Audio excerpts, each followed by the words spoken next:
Hello, America. My name is General George Patton, and I was asked to do a so-called inspirational video about my life.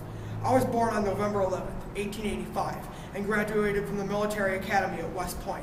I started my military career as a cavalry lieutenant in 1913. 28 years later, they finally came to their senses and promoted me to Major General, later putting me in charge of the 2nd Armored Division. After the bombing of Pearl Harbor, I was also put in charge of the 1st Armored Division.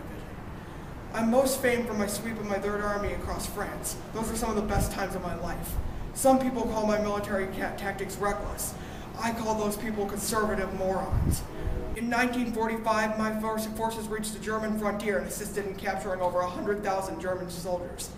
After the war, my public denazification of the so-called denazification process is going on in Europe caused me to be removed from my position as the commander of the 3rd Army.